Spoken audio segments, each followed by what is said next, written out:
Olá, seja bem-vindo e bem-vinda à primeira aula da nossa disciplina de Laboratórios de Bancos de Dados.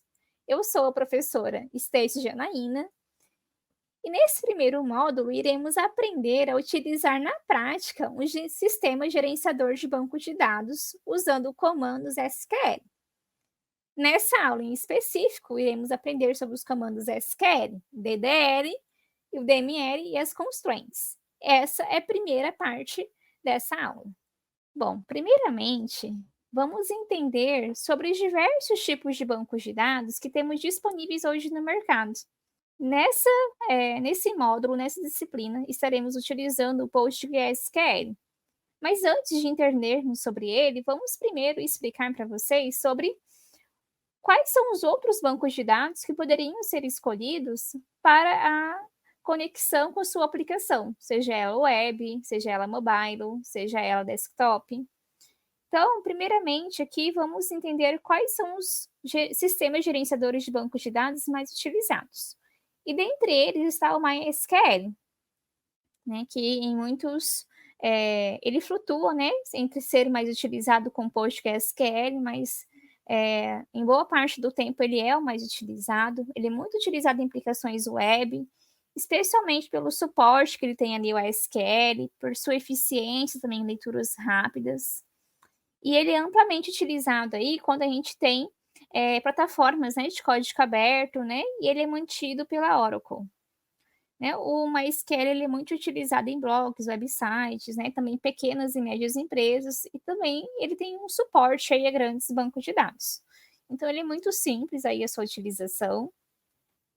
No entanto, né, que a gente vai estar utilizando o PostgreSQL, a gente vai entender o porquê que a gente vai estar usando ele, porque ele traz algumas vantagens em relação a esses outros bancos. Nós temos também o SQL Server, que ele é um produto aí da Microsoft, e ele é conhecido por sua integração aí com o ecossistema todo do Windows, né? E por ser uma escolha aí muito comum para as empresas, né, que acabam utilizando aí outras tecnologias da Microsoft. Então ele é muito utilizado aí em sistemas corporativos pela manipulação aí de dados que é muito robusta, ele tem um suporte de transações complexas também, uma forte segurança integrada, certo? Outro banco de dados que talvez você já tenha ouvido falar é o Oracle também. Ele é muito famoso, né, para uso em grandes corporações, ele é altamente confiável e escalável também. E ele permite aí o processamento e armazenamento de grandes volumes de dados, né? Ele é utilizado frequentemente em ambientes que exigem ali uma alta disponibilidade e robustez, como por exemplo em banco de dados de instituições financeiras, certo? E aqui nessa disciplina nós iremos utilizar o PostgreSQL, né? Que é um sistema também de gerenciamento de banco de dados relacional, né, e que ele aí dá um suporte aí a operações complexas, né, então quando a gente tem queries, né, complexos aí para serem executados no nosso banco, ele é muito útil para isso.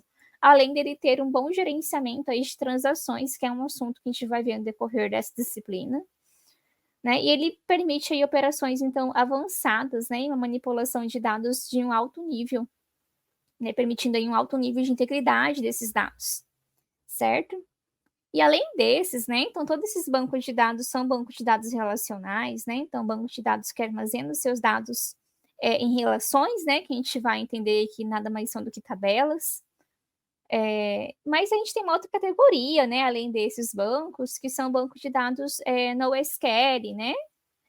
Vou chamar aqui, tá, pessoal, de NoSQL, MySQL, né, mas a gente sabe que aí a pronúncia pra gente fora do país, né, é MySQL, NoSQL, né, mas aí para facilitar, né, como vou adotar aí o termo que é amplamente utilizado aqui dentro do nosso país, certo? E aí, quando a gente fala desses outros tipos de bancos, é interessante que a gente entenda que existem, né, outras formas da gente armazenar esses dados que não sejam ali, por meio de tabelas de relações, né? Ele vai então a gente tem o que a gente chama aí de, NoSQL, né, então a gente tem aí o banco, por exemplo, do MongoDB, que é muito utilizado para esse fim, e que ele vai se diferenciar, né, por armazenar aí os dados em estruturas aí mais flexíveis, né, como documentos JSON, né, Então, se você está curioso, né, de entender qual que é a diferença, né, desses bancos de dados NoSQL com MySQL, né, MySQL e NoSQL, não perca o podcast, né, que a gente tem disponível de bancos de dados na nossa plataforma aí da UFMS Digital, porque aí tem um bate-papo bem legal com especialistas do mercado que você pode ali ouvir em qualquer lugar e aprender um pouco mais sobre essas diferenças. Bom, né, então para a gente começar aqui, né, a gente tem que primeiro, né, instalar o nosso sistema gerenciador de banco de dados que estaremos usando aqui, que é o PostgreSQL. Bom, lá no Padlet de curadoria de recursos, aqui da nossa disciplina, vocês têm vários vídeos, né, que vocês podem estar seguindo. Tem tantos outros na internet que ensinam sobre a instalação do PostgreSQL. No entanto, né, eu vou compartilhar minha tela com vocês nesse momento para que a gente possa juntos entender, né, pelo menos de forma mais superficial, para que vocês consigam se localizar quando assistir esses vídeos, sobre como instalar, né, essas ferramentas, que site que eu vou, por exemplo. Então, eu vou compartilhar agora a minha tela para que a gente possa ter essa compreensão aí muito mais ampla, tá? Então, como é que a gente procuraria sobre Postgres, né, SQL aqui no Google, né? Então, eu vou colocar aqui Postgres SQL Download.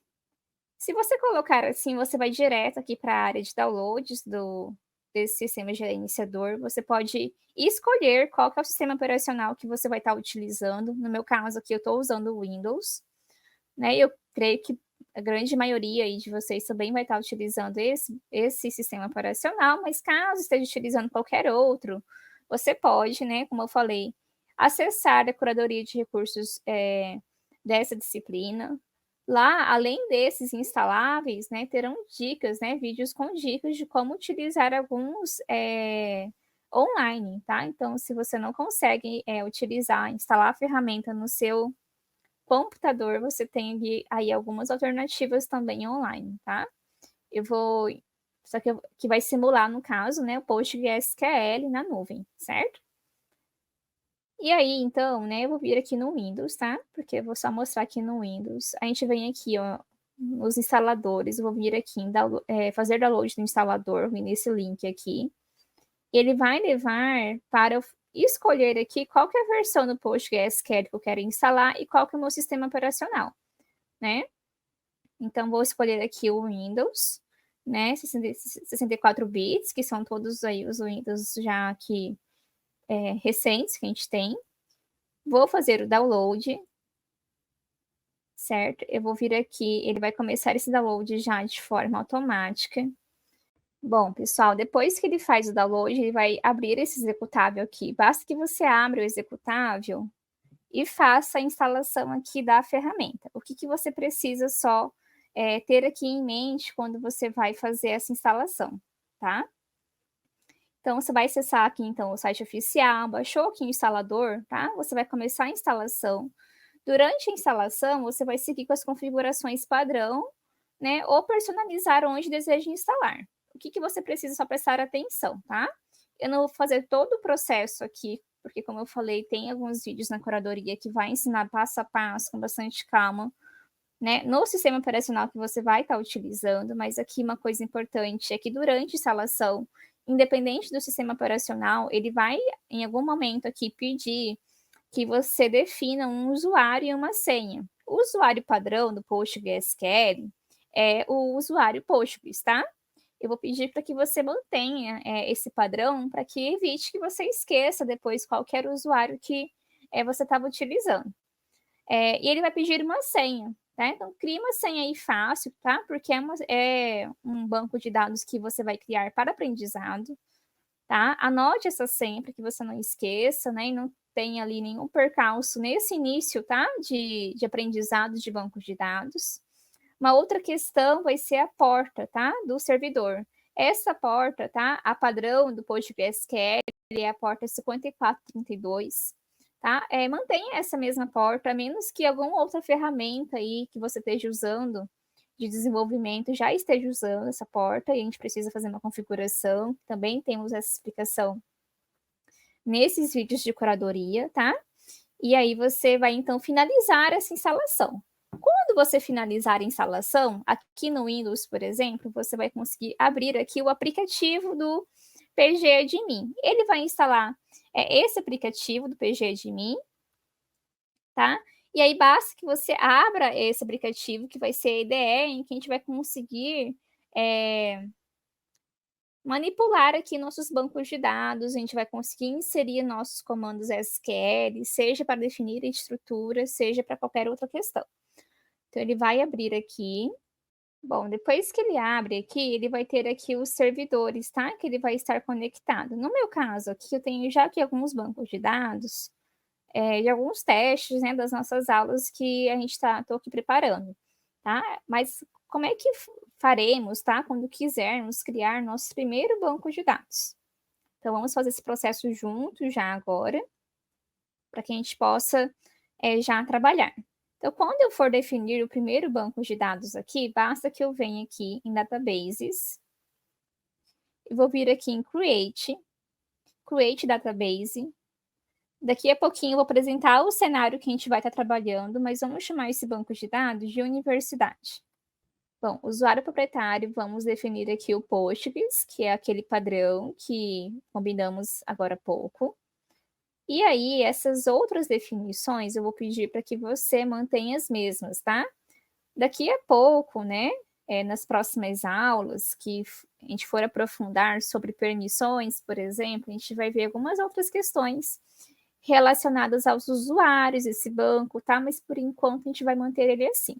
E uma coisa muito legal, né, que aqui quando eu estou criando um banco de dados, ele já define aqui para mim qual que é o SQL, né, que está sendo gerado, né, que vai ser executado quando eu for criar esse banco. Então, veja que aqui é um SQL quando eu for criar um banco, um Create Database, e aí eu coloco aqui o nome do meu banco, e aí coloco aqui com o if, né, qual que é o usuário do meu banco, qual que é a codificação dele, vou manter aqui o TF8, por exemplo, tá? E outras definições aqui que a gente está deixando como padrão nesse momento, certo? Vou vir aqui em Save, e ele vai criar já aqui um banco de dados universidade, certo? Então, antes da gente voltar para o slide, tá? Só lembrando que a gente vai trabalhar agora em cima desse banco de dados, nessa aula e na próxima, para que a gente possa aí entender aí alguns comandos, certo? Bom, agora que já instalamos o PostgreSQL, vamos compreender um pouco mais o porquê dessa escolha, né, desse banco de dados. Por que a gente não está usando aqui, por exemplo, o MySQL, que também seria uma ótima escolha se optássemos por esse caminho. Mas quais são as vantagens ou quais são as características do PostgreSQL que nos levaram a escolher ele aqui para esse curso, tá? Bom, antes de mais nada, é muito importante que a gente entenda, né, que a gente tem uma curva de aprendizado aqui, né? Então, a primeira coisa é a gente instalar o banco. A gente pode se apoiar em diversos materiais que a gente já encontra na internet. E a gente vai começar nosso aprendizado nesse mundo de banco de dados com PostgreSQL. Mas se essa é uma carreira que faz sentido para você, se você quer se aprofundar nisso, quer atuar nessa área, é bem importante que você manipule posteriormente, né, depois que já aprendeu bem aí o PostgreSQL, que você percorra outros bancos de dados, inclusive outros bancos de dados que são aí não relacionais, como o MongoDB, tá? Para que você tenha aí um portfólio aí de ferramentas que você conheça.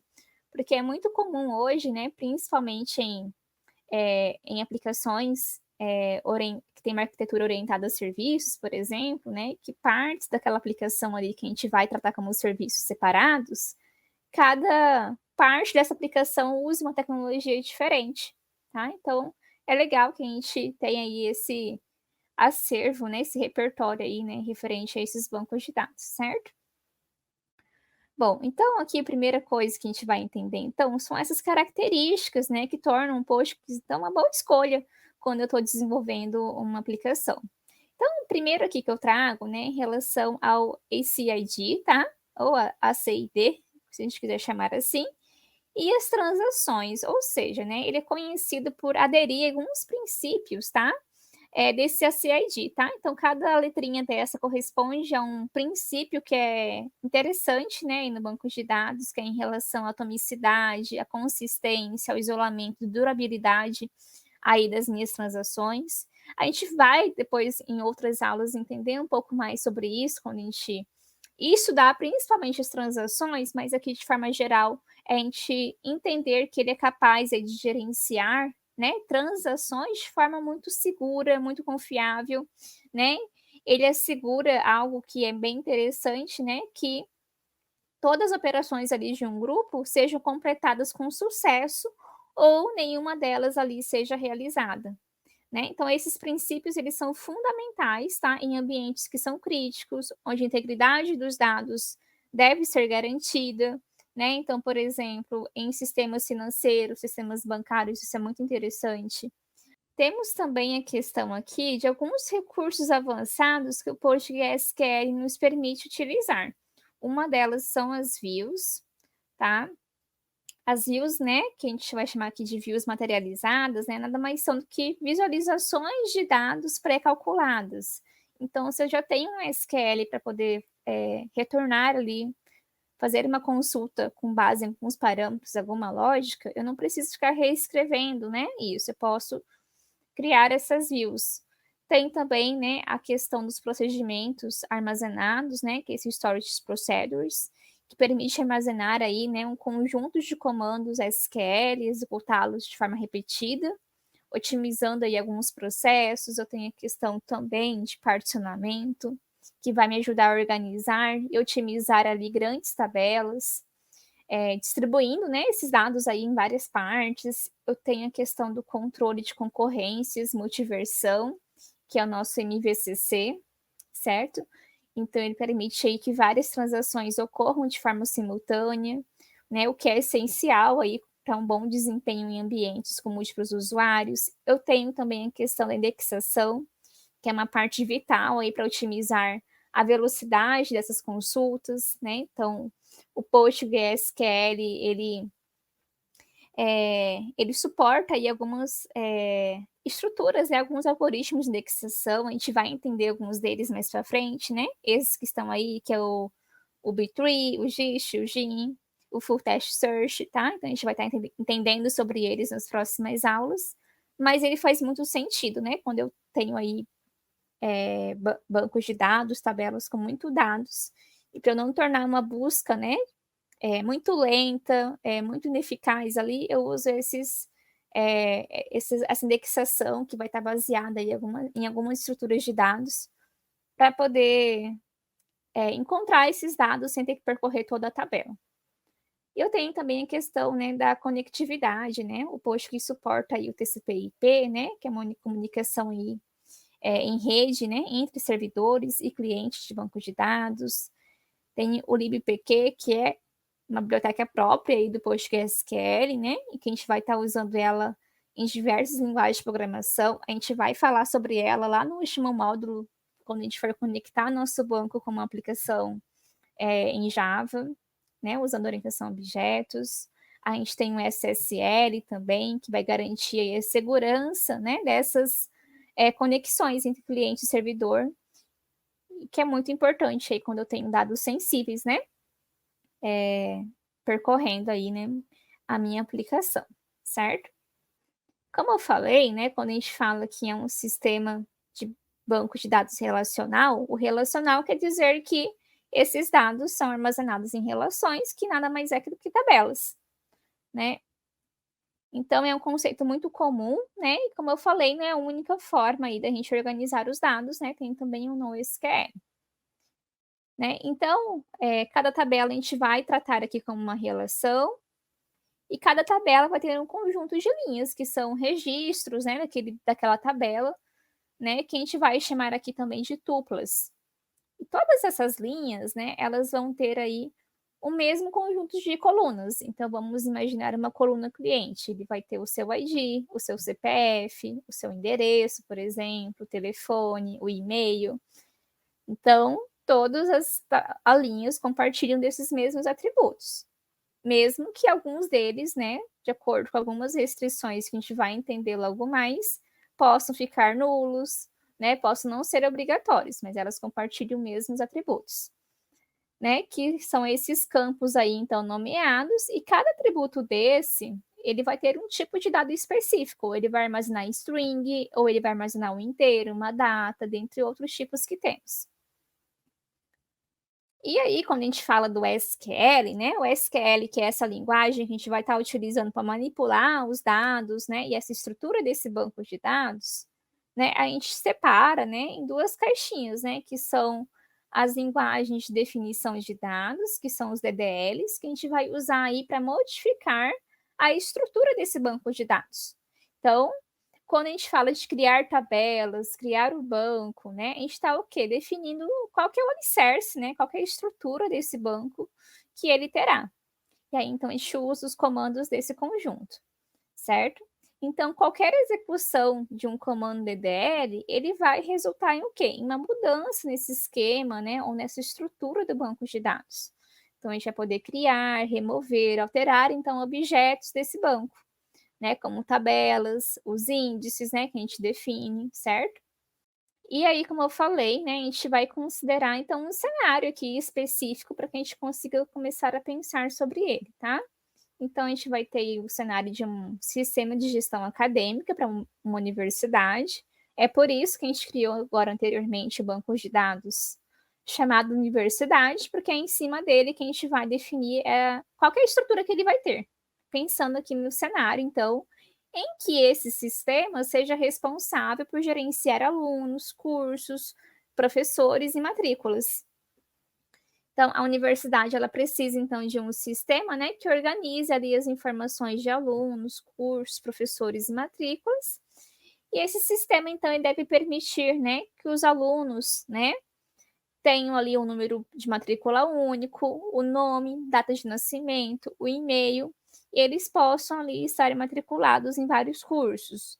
Cada curso vai ter um código único, que vai ter também o nome, uma descrição desse curso, uma carga horária. Os professores, né, terão ali o identificador único também, o nome e o e-mail, e eles poderão ministrar vários cursos. E os alunos, né, podem se matricular em diversos cursos e cada matrícula vai registrar ali o semestre e o ano que matriculou naquele curso, certo? Então, a gente tem esse cenário, então, aqui, então a gente já consegue visualizar aqui que a gente vai ter uma tabela, então, aqui para cada relação dessa, né? Então, a matrícula aqui, ela vai ser, por exemplo, uma tabela a partir da relação desses alunos com os cursos, seus professores, certo? Para que a gente possa entender aqui, então, esse esquema. Então, a gente vai ter que criar essas 4 tabelinhas aqui, então. Então, a gente tem, então, a tabela alunos, com os seus atributos que foram mencionados, a de cursos, a de professores, e a tabela matrículas. E aí, né, cada um desses campos que a gente visualizou aqui agora, o ID, o nome, eles vão ter algumas restrições. Por exemplo, a gente não pode, né, querer, né, acho que faz parte da regra de vários negócios, que um aluno, ele tem ali o mesmo, 2 alunos têm o mesmo e-mail, então isso não pode acontecer. Eu não posso ter um registro dessa tabela de alunos em que o nome do aluno, que é um atributo principal ali, não foi informado. Então, essas restrições a gente precisa definir já quando a gente está estruturando essa tabela, certo? Então, aqui a gente vai ter aqui as restrições, então, que são as constraints, né? Que são nada mais do que regras que eu vou especificar. E essas regras eu vou aplicar a uma tabela, né? Alguma coluna na tabela, ou seja, algum atributo dela, ou a tabela como um todo, para que eu garanta a integridade e a consistência desses dados, para que eu não tenha lá, por exemplo, registros de alunos em que o seu nome não foi informado, tá?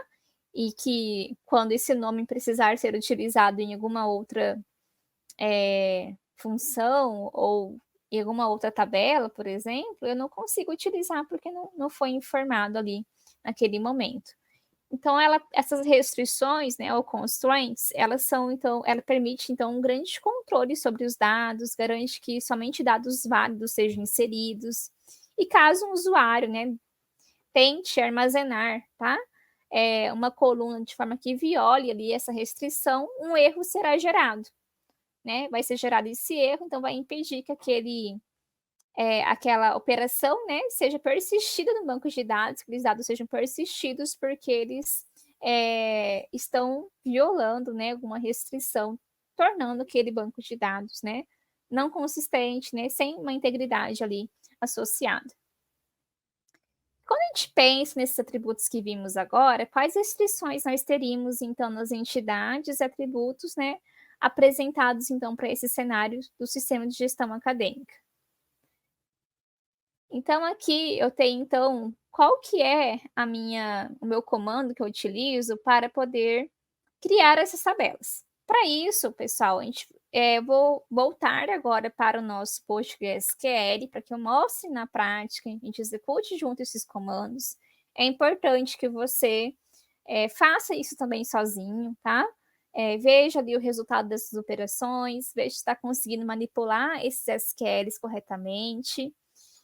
E então eu vou mostrar agora uma sequência de comandos lá no PostgreSQL que estão nos slides, que vocês poderão replicar isso depois no seu momento de estudo individual, certo? Ok. Agora que a gente está no PostgreSQL, o que nós faremos aqui?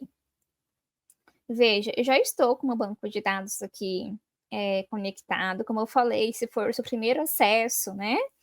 Ali, ou se você desconectou aqui a ferramenta, pode ser que ele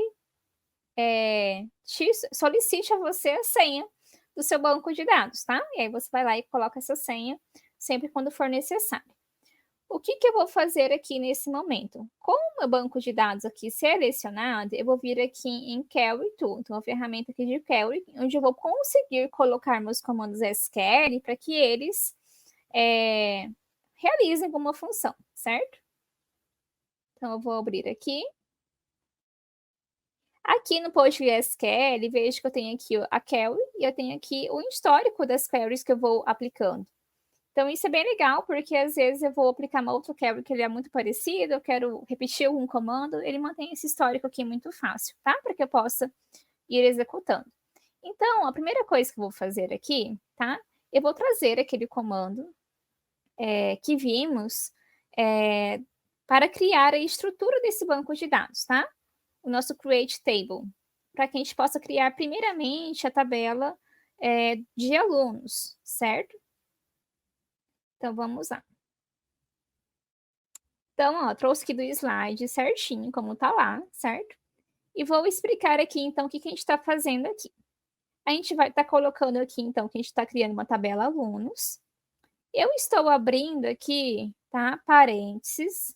Dentro desses parênteses, eu vou colocar quais serão os atributos que eu vou estar definindo aqui. Quais são os atributos, quais são os seus tipos, quais que são também as restrições que eu estou aplicando sobre cada uma dessas linhas, tá? Desses atributos, certo? Então, depois que eu defino isso, eu tenho que colocar ponto e vírgula, tá? Então, é muito importante que a gente preste atenção nas vírgulas. Então, se por acaso você está aí digitando esses comandos e deu erro, primeira coisa, verifique se tem ponto e vírgula aqui no final, se entre os atributos, cada atributo que eu estou definindo, eu estou colocando uma vírgula, com exceção do último, tá? Que não é necessário vírgula, porque não terei um próximo aqui, certo?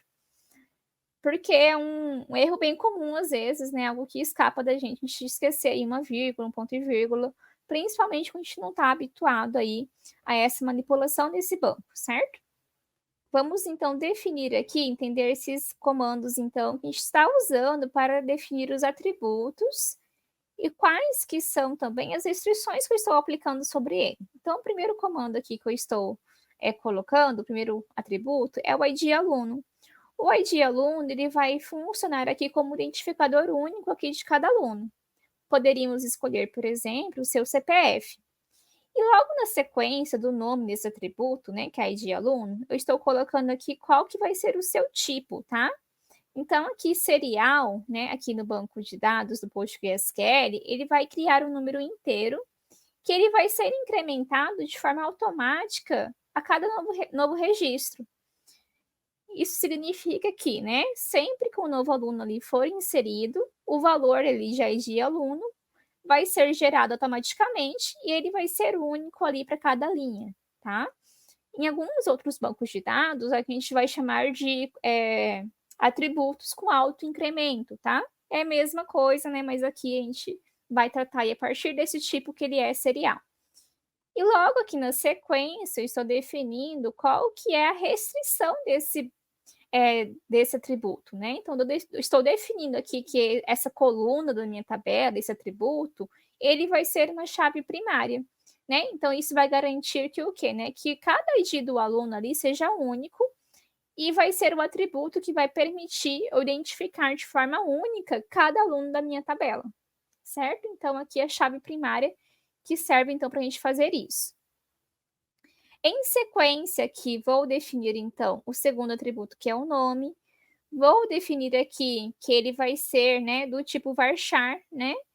Então, vai me permitir armazenar texto, né, nessa coluna e esse texto, né, essa string aqui que eu vou definindo aqui, ela vai poder ter até 100 caracteres. E aqui, logo em sequência, eu coloco uma outra restrição aqui nessa coluna, que é not null, né? Significa que o valor dessa coluna não pode ser nulo. Ou seja, quando eu estou inserindo dados nessa minha tabela, é obrigatório que para cada registro ali, o nome do aluno seja informado, seja fornecido, certo? Na sequência aqui, eu vou ter a data de nascimento, que vai ser do tipo date, né? Que é um tipo aqui do PostgreSQL que permite armazenar datas.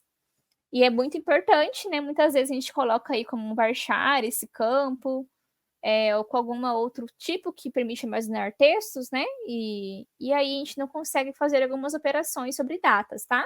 Ou elas se tornam muito ali complexas para isso.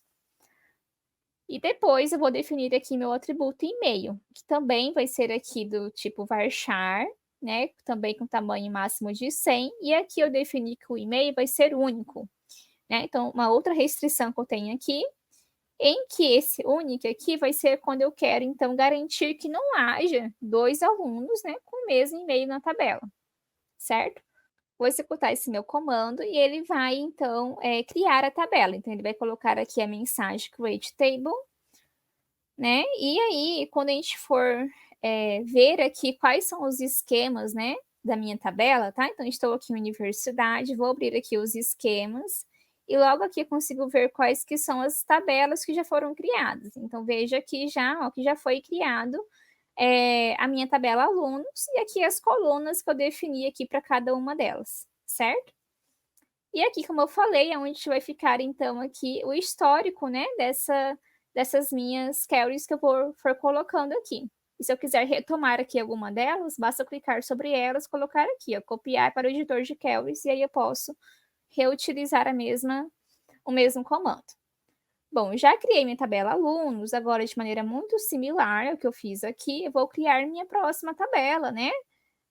Desse meu sistema de gestão acadêmica, que vai ser a minha tabela de cursos, né? Então, seguindo aqui na sequência do slide que está sendo fornecido, né, no seu módulo, tá? E que eu vou mostrar daqui a pouco, a gente vai então já criar essa tabela de cursos, tá?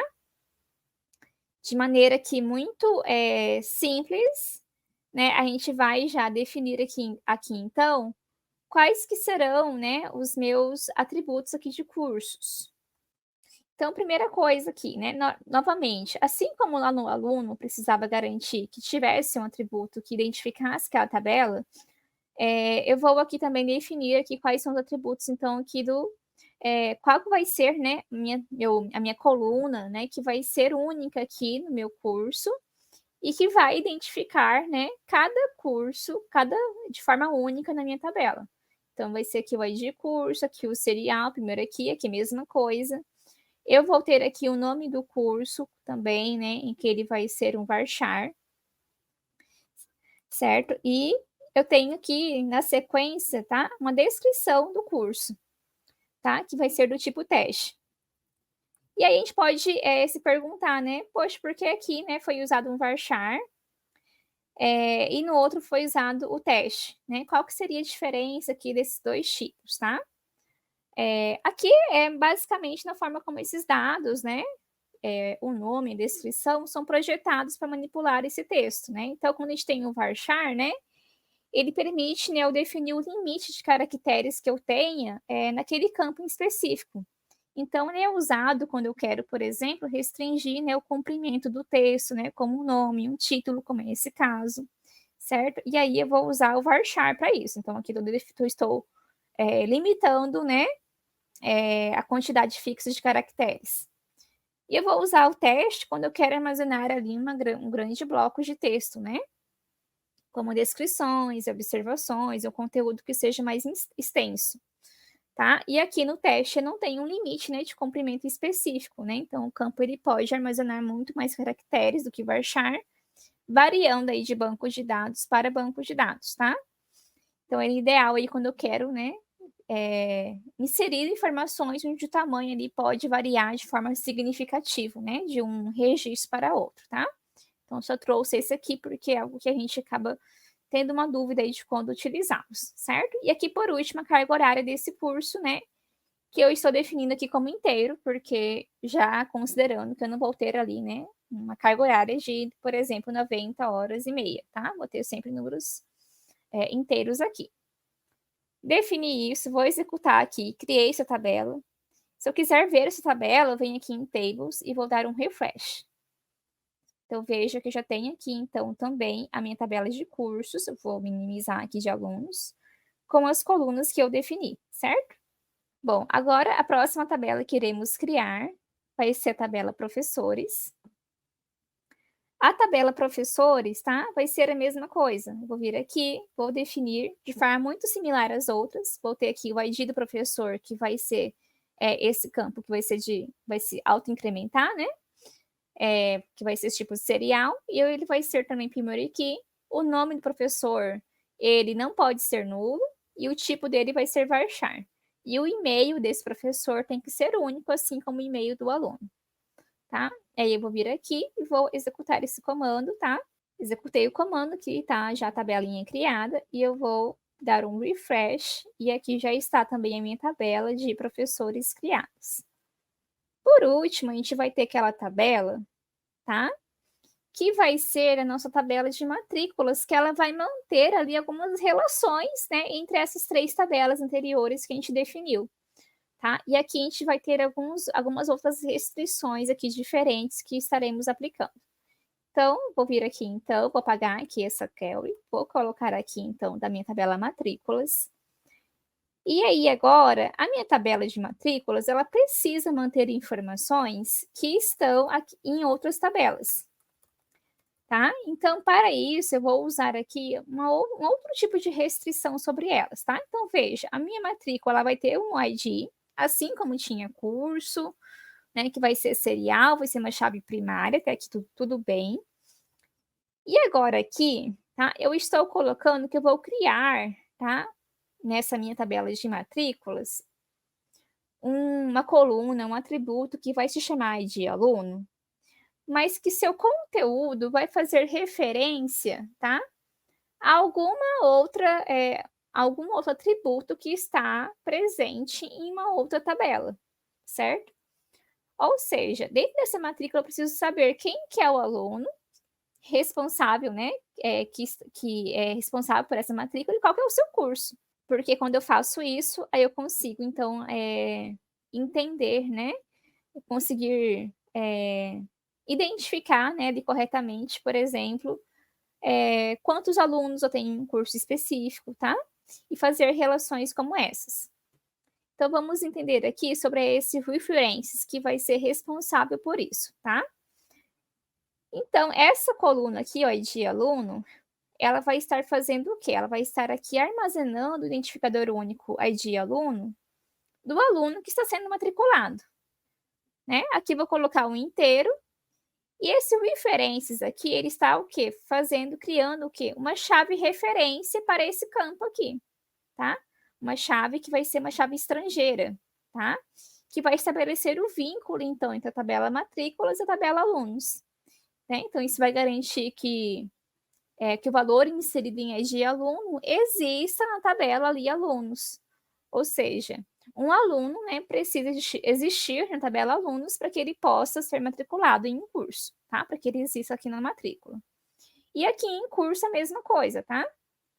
Eu vou estabelecer ali, então, uma chave estrangeira, né, para criar, então, a relação aqui, ó, entre os cursos, né, e a matrícula que eu estou colocando, né? Cursos a partir da sua chave primária aqui, que é a ID curso.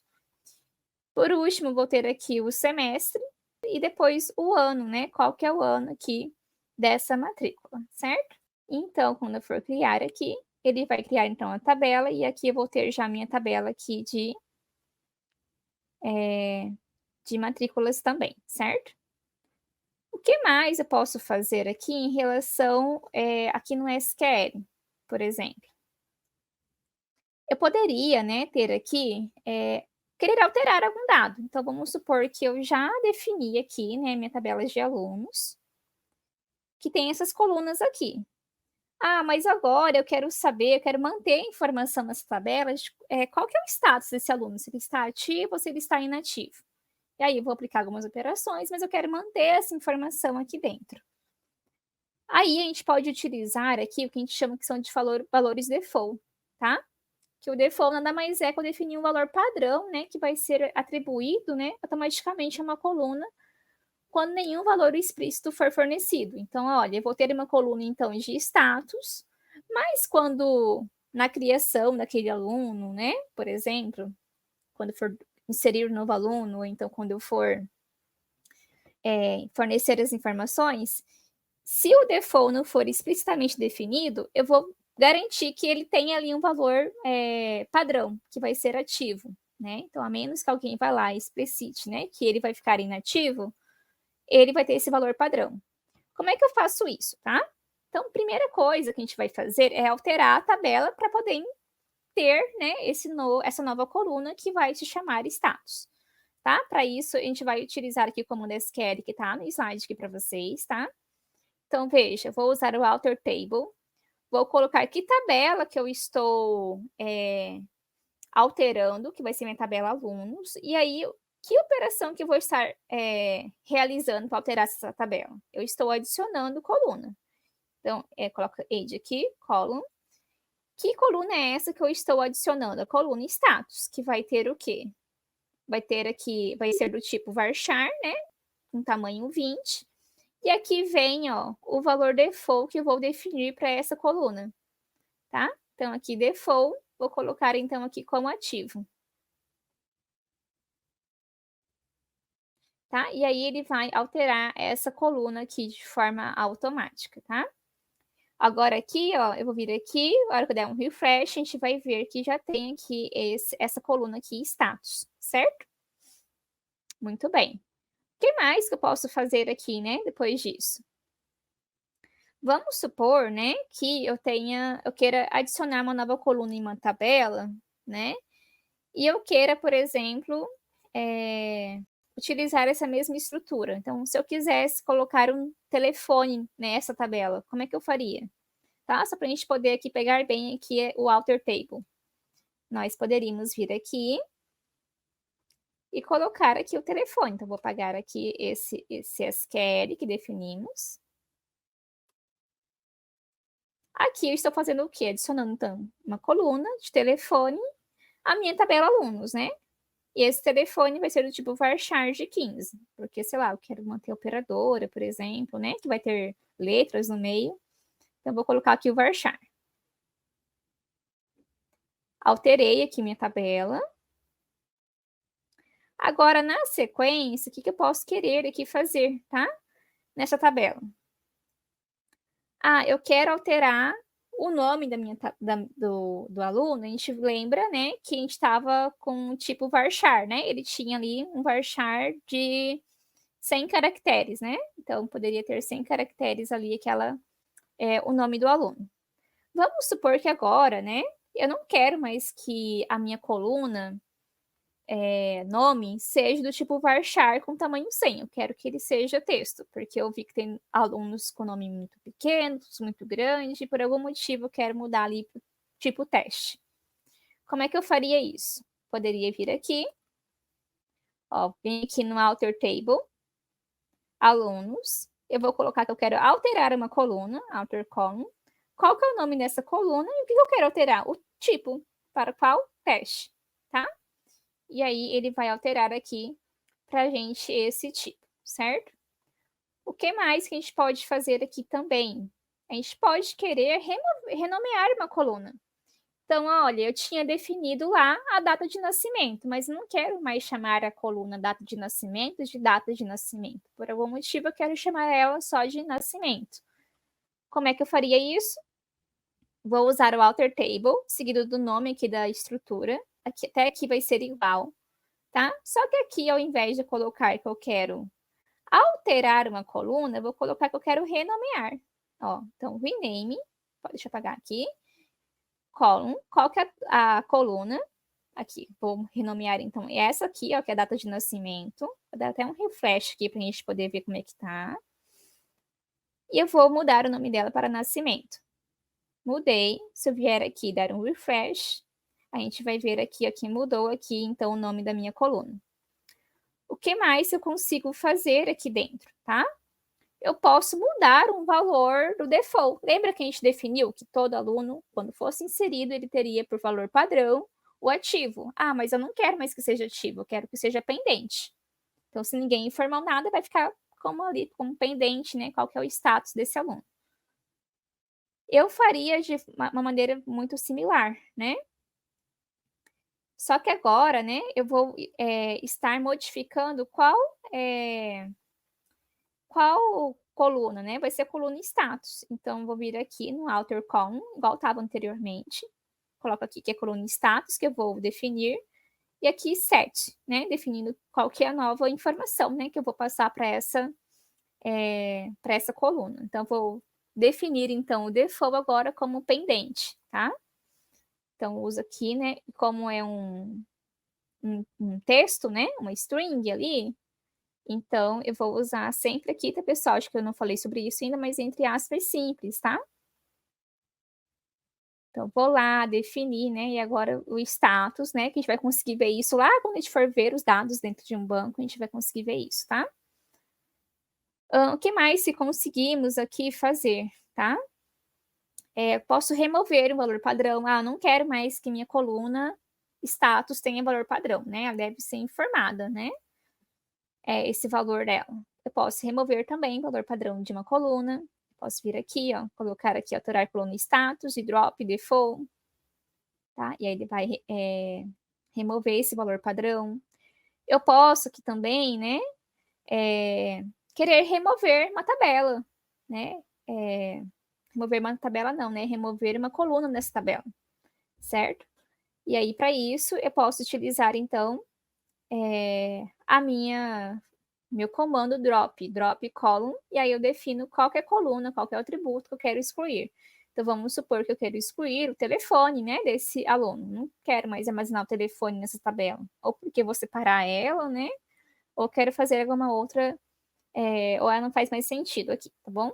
Então, alter table alunos, e aí eu vou excluir, né, essa informação, tá?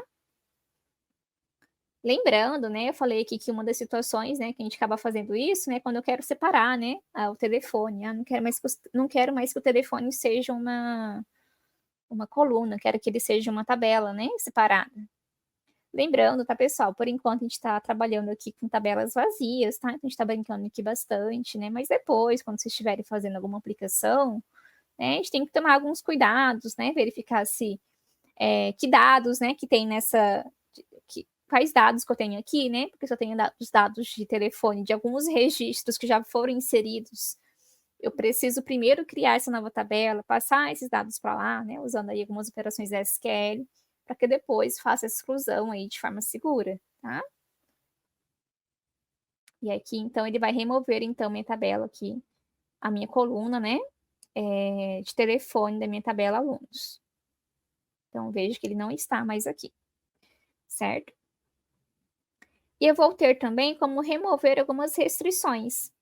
E aí, quando eu quero remover restrições, pessoal, tem lá, né, no mesmo site que a gente fez o download do PostgreSQL, tem a documentação, né? Todo o sistema gerenciador de bancos de dados tem a sua documentação. E aí, quando eu quero remover uma restrição, por exemplo, né? Então, eu vou criar aqui, né, uma tabela que eu vou excluir depois, tá?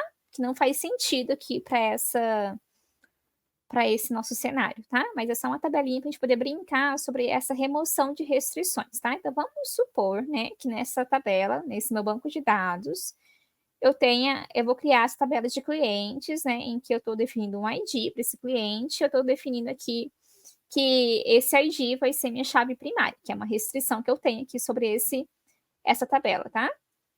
Tá? E aí eu venho aqui, crio essa tabela. Logo em seguida, tá? Vamos supor que eu não quero mais que esse ID aqui seja minha chave primária, tá? Pode acontecer assim, eu defini o CPF como chave primária, não quero mais, tá? Como é que eu faria, então, para remover restrições aqui dentro? Eu poderia fazer o seguinte, tá? Coloco, né, o alter table, porque eu estou alterando a estrutura de uma tabela.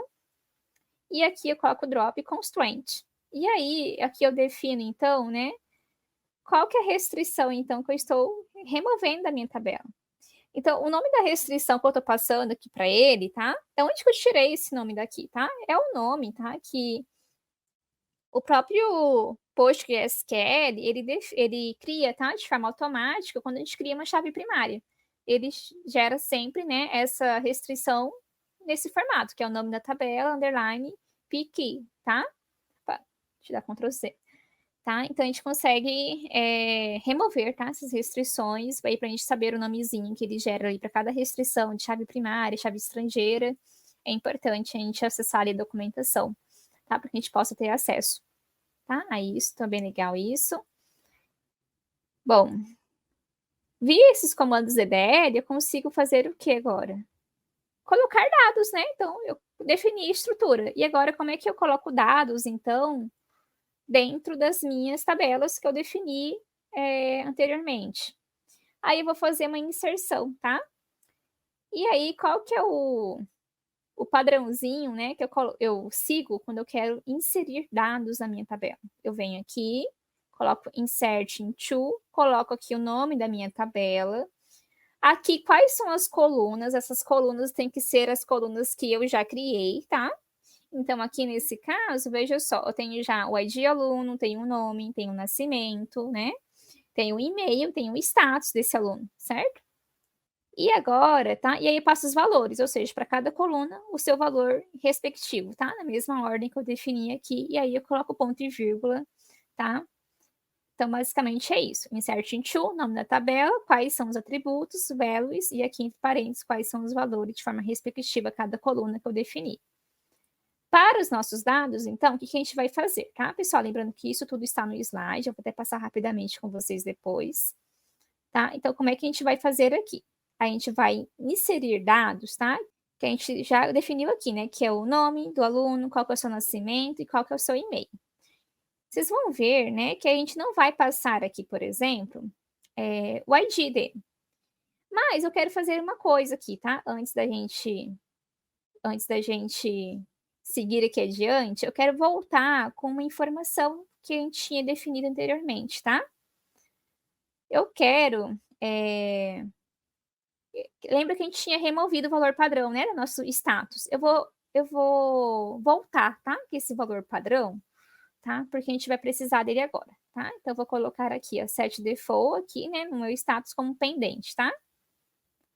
Alterei aqui, voltei com aquele valor padrão, tá? Porque eu vou precisar dele agora para eu não ter que ficar informando para cada aluno que eu for inserir qual que é o seu status, tá? Vou deixar ele ali quietinho. E aí, vou fazer o seguinte, tá? Então, veja só.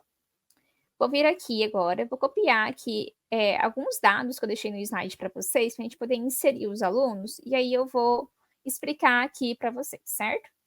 Então, olha só, coloquei aqui insert into alunos, só que aqui está a data de nascimento, eu vou só corrigir aqui, tá? Porque a gente modificou, né, esse nome do meu atributo. Então, eu vou deixar aqui só nascimento, igual tá aqui nesse momento. E o e-mail, eu não vou passar status, tá? Aqui para ele. Passar só assim. E aí, eu vou inserir esse... Ó, então, aqui vai colocar o que eu fiz a inserção aqui, então, né, de 5 registros, tá? Na minha tabela. Então, inseri aqui os alunos. Agora, eu vou fazer uma inserção também aqui dos meus cursos, tá? E aí o curso, tá? Quais são os atributos que eu tenho aqui que eu posso, né, informar aqui valores. Então vamos abrir aqui os cursos para a gente poder lembrar aqui. A gente tem o nome, a descrição e a carga horária. E vocês vão reparar que aqui nos alunos e no curso eu não estou passando ID. Por quê? O ID é do tipo serial, é aquele tipo que automaticamente vai definir um valor em sequência para as minhas tabelas, tá? Para os meus registros, para cada linha da minha tabela. Então, agora eu vou colocar insert into cursos, qual é o nome do curso, uma descrição e a carga horária. Então, deixa eu só fechar aqui essa parte para poder a gente ver aqui umas coisas. Então, o nome do curso, lembra que o nome do curso era uma string, né? String não, era um varchar. E aí, como é um varchar que a gente definiu com o tamanho 100, né? Por ser um varchar ali, ele vai vir aqui entre aspas simples. Aqui a descrição também era um texto entre aspas simples, mas carga horária era um número, né? Se é número, não preciso colocar aspas, tá? Entre eles. Fecho parênteses, coloco vírgula, defino aqui o novo registro que eu quero definir. Então, aqui vou inserir 3 cursos: engenharia de software, ciência da computação e administração. Vou agora inserir aqui esses dados, normalmente. Eu posso inserir aqui também alguns professores, né, nessa minha tabela. Então, vou vir aqui, vou inserir os professores. Vou informar o nome e o e-mail de cada um dos professores aqui. Cada valor aqui separados entre vírgula, tá? Fecho aqui parênteses, defino vírgula para definir um novo valor, ou seja, uma nova linha que eu estou inserindo aqui. Vou executar aqui também. E aí, por último, eu vou inserir, tá? As minhas matrículas. E lembra que a matrícula tinha algo especial, que era a minha chave estrangeira, né? Que fazia relação aí com os dados que eu estava informando. Então, aqui, ó, eu estou passando aqui qual que é o ID do aluno e o ID do curso, né? Mas esse ID aqui do aluno, ele era uma chave estrangeira, tá na sua estrutura lá, aquele chave estrangeira. Então, eu estou dizendo o que aqui, ó, que eu vou inserir o João, né? Aqui é um comentário, tá, pessoal, que eu estou colocando aqui já, mas eu vou inserir aqui o João, e eu vou dizer que ele está matriculado no curso 1, que é o curso de engenharia de software, tá? A Maria, né? No curso de ciência da computação. E aí, né? Em diante, tá? Então, eu coloquei esse tracinho aqui para explicar, né, que dados são esses que eu estou inserindo, tá? Isso aqui, pessoal, é desconsiderado no meu SQL, assim como é desconsiderado qualquer comentário em linguagem de programação, tá? O que mais que eu vou fazer aqui, pessoal? Eu posso, como eu falei para vocês, né, eu não defini, né, nenhum ID, porque ele vai ser gerado já de forma automática aqui dentro. Mas o que acontece se por acaso eu quiser alterar, né, algum valor da minha tabela? Então, poxa, eu quero alterar um dado da minha tabela. Ah, eu defini lá, né, em uma das tabelas que a Ana, né, eu vou colocar lá que a Ana lá, que era minha aluna, minha quarta aluna que eu inseri, né? Então, eu já estou imaginando aqui que a Ana vai ter ali o ID dela 4, né? No meu banco de dados. Mas o que acontece se eu quiser excluir a Ana aqui do meu banco de dados, tá? Excluir não, né? Eu vou mudar o nome dela. Poxa, teve um erro de digitação, né? A gente foi lá, inseriu a Ana, e aí ela voltou dali uns dias, e ela quer mudar o nome para Ana Costa Silva, por exemplo. Tá? Como é que eu forneço, qual que seria o SQL, então, que eu usaria aqui para poder definir isso, tá? A gente vai seguir um padrãozinho, tá? Aqui dentro. Então, vamos, então, aqui agora, então, tá? Mudar aqui, tá? Atualizar aqui os registros da minha tabela. A gente vai usar o update, tá? Sempre quando a gente quiser fazer uma alteração, a gente vai usar o update, tá? Porque eu estou agora alterando, né, quais valores, tá? Dados os meus atributos de uma tabela. E aí, o update aqui, vou colocar, então, qual que é o nome da minha tabela. Vou colocar aqui 7, né? Qual que é a coluna e qual que é o novo valor. Se eu tiver mais colunas e novos valores, vou colocar uma vírgula e vou continuar, tá? Lembrando que o último aqui não vai ter a vírgula. E o where é com base em qual condição, tá? Então, vamos pegar esse caso aqui que eu quero mudar, tá? Nesse meu caso, pessoal, eu estou alterando, vou alterar a Ana com base no seu nome, porque eu sei que não tem outra Ana aqui. A gente poderia fazer isso com base, tá, em qualquer outro atributo. Então, como é que a gente vai fazer aqui? Ó, atualize, tá, minha tabela alunos, 7, ou seja, defina, né, o nome, né, para Ana Costa e Silva. Ok, vou definir o nome para Ana Costa Silva, de qual registro, né? Aí eu defino o where, que é quando é que eu vou fazer isso? Ó, então você vai definir o novo nome de Ana Costa e Silva quando o nome for igual a Ana Costa. Mas eu poderia colocar aqui, em vez do nome dela, o ID dela, poderia modificar pelo nome e e-mail, tá? Então poderia fazer combinações aqui também, certo? E aí ele vai modificar aqui o nome dela, então, para Ana Costa Silva, certo? O que mais, pessoal, posso fazer aqui dentro, tá? Eu posso remover registros da minha tabela. Ah, eu quero excluir o João Silva. Como é que eu faço para excluir lá o João Silva que tinha sido criado? Igual, pessoal. A prática correta é eu remover pelo ID, né? Fazer uma busca primeiro e aí remover pelo ID. Como a gente não viu busca ainda, a gente vai ver na próxima aula, a gente está agora colocando a partir de informações que a gente já sabe que foram definidas nessa tabela, tá? Então, eu vou deletar aqui da minha tabela alunos os registros, os quais, né, o nome for igual a João Silva. Então, se tivesse outro João Silva, ele também seria excluído, tá? Daqui. Foi lá e excluir. Eu poderia também, né, querer remover, por exemplo, todas as linhas da minha tabela. Tá? Eu não vou remover aqui, vou só usar aqui, mostrar a remoção. E, pessoal, uma coisa importante, tá? Que a gente vai falar agora de remover todos os dados de uma tabela. Eu vou falar um pouco, tá? O que acontece? Isso serve para alteração, tá? Que a gente acabou de ver. Se eu não colocar o where, o que acontece se eu não colocar o where? Ele vai executar. Mas ele vai executar o delete para todos os alunos, porque eu não estou aplicando uma condição específica de quais alunos eu quero que ele exclua. Ele vai excluir todos. E o que acontece, então, né? Se eu quiser deletar, então, todos os registros, né, da minha tabela, tá? O comando que eu vou usar é o truncate table, e aí o nome da minha tabela. Ele vai limpar todos os registros, tá? Vai vir a tabela ali, como se nada tivesse acontecido. Mas a gente pode pensar, poxa, professora, então não é mais fácil usar o delete from, né? Que a senhora colocou, que seria, vou colocar aqui embaixo para vocês verem, um delete from sem o where, então não vai surtir o mesmo efeito? Sim, os dois vão acabar limpando todos os dados da tabela.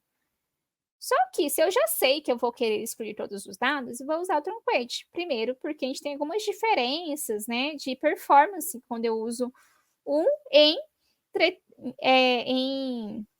no lugar de outro, tá? O delete ele vai ser mais lento, ele vai excluir linha por linha, né? Cada exclusão vai gerar um log no sistema de transações. Já o truncate não, ele vai liberar ali o espaço de todas as linhas de uma só vez, tá? Certo? Vou voltar aqui para o slide, então. E aí, pessoal, só lembrando, então, aqui que todos os SQLs que utilizamos estão aqui para que vocês copiem, tá? As informações, tá? Os SQLs estão aqui, que vocês pratiquem. E eu vou chegar, então, até aqui o truncate que a gente viu, tá? Sobre a diferença entre eles, né? Essa questão deles ser mais lento. Aqui. E aqui eu deixei uma tabelinha, tá? Da diferença entre eles. Em relação às triggers, né? Que o delete, ele configura para cada exclusão, enquanto o truncate não tem isso. Um delete, ele pode ser revertido com o rollback, que a gente vai ver mais para frente, né? O truncate não tem. Tá? Então, tem algumas diferenças ali estruturais, por mais que o resultado ali no final, visualmente, né, daqueles dados sejam os mesmos, certo? Aqui, pessoal, então, estão algumas referências que vocês podem se aprofundar sobre os comandos DDL, tá? E os DML, um para a gente definir qual é a estrutura dessa tabela e outro para a gente inserir, né, e trabalhar em cima desses dados, certo? E nos vemos, então, na nossa próxima aula, que agora a gente vai conseguir consultar esses dados, tá? Então, um abraço e até a próxima.